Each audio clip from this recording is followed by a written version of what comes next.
This is an album recorded in a legendary maritime studio that was originally known as Solar Studios, now known as Common Ground. Rita McNeil and Anne Murray and a whole lot of 70s country guys used to go down there.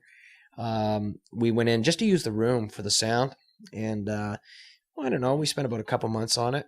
Every song on Modern Country Radio is primarily played by the same half dozen session guys. So for us to go in there and play all our own instruments, that in itself sets it apart.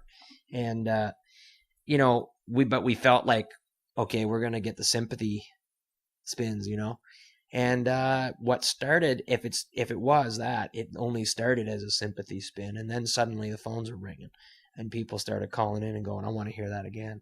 I haven't heard something like people saying things like, "I haven't heard a tune like that on the air in a long time," which is what I'd hoped I'd hear, but wasn't expecting it, and that was unexpected. And the response that we get in emails, people looking up our web addresses, just saying thank you for bringing this style more out in the front. And the singles brought you mainstream press, like CBC's covered you guys. You guys have been on the Country Music Channel. They've worn your T-shirt. How does that feel to be also seen everywhere across the country in these different mediums? Well, to watch Casey Clark wearing a Divorcee's T-shirt on CMT was that was weird. I remember Turtle running into the hotel room. We were on the tour at the time. We were in Mission, BC when that went down, and says, check it out.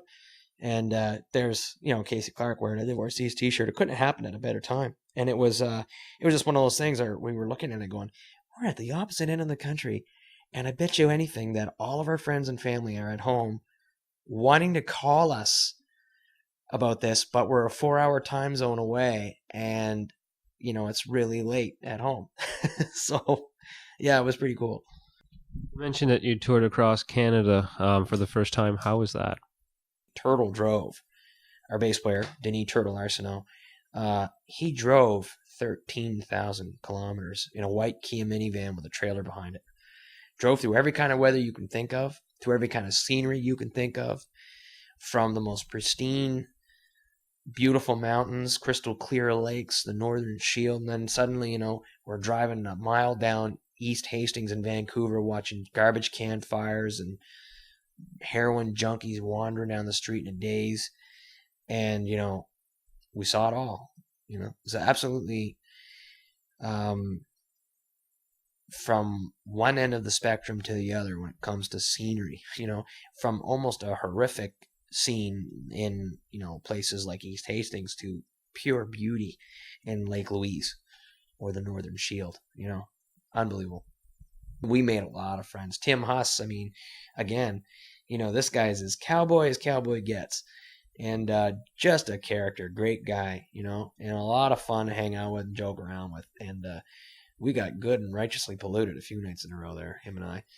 He's one of the few guys I ever drank whiskey with, and I was getting close. I was getting close to the edge there. I was like, I'm looking over the precipice into the pits of hell, and I saw Tim Huss going, "Come on, you can do it. Come on, man."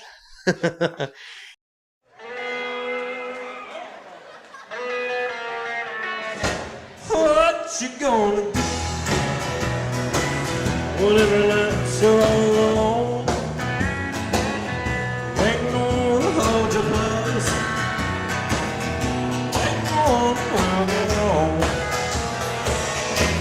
What you gonna do with all the dreams that you had? They both don't bear but saying the truth. And what you gonna do? Every day used to be sunshine, every single day is rain. All the cool things that I said to you are coming back to haunt my heart again. What you gonna do? It's over, said and done.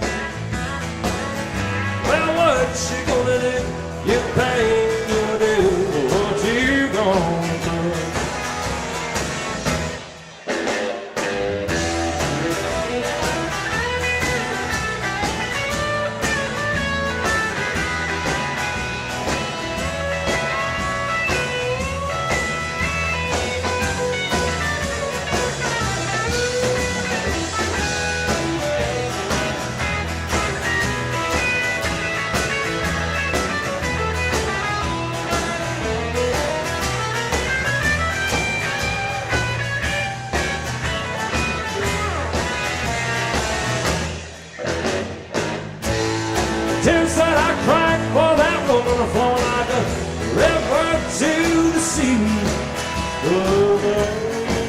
ocean full of tears. I'll bring her runs back to me.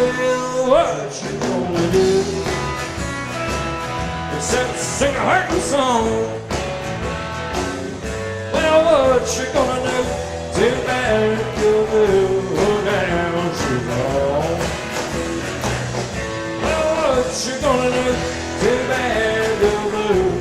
Now she's gone.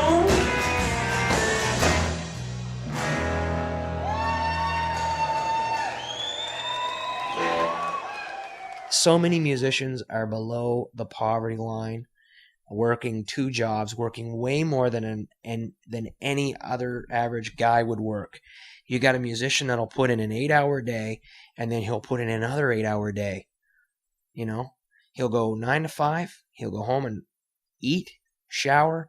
He's out the door and sound checking by 7:30, 8 o'clock, and he's playing from 10 till 2, and he's home by 3:30, and he gets up again 7 in the morning, goes out and does it. And these guys do it for years and years and years.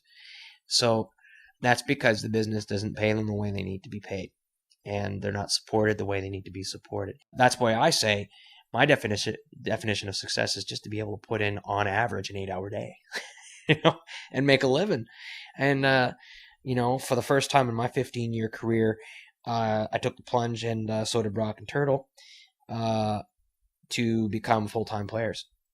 And it's daunting. Right now there's challenges, budgeting and all that. But we have looked into the future, and we see that we have a really solid framework now, foundation for a solid tour circuit throughout Canada, which is not easy because, you got cities that are 12 hours away. You got to cross the prairies.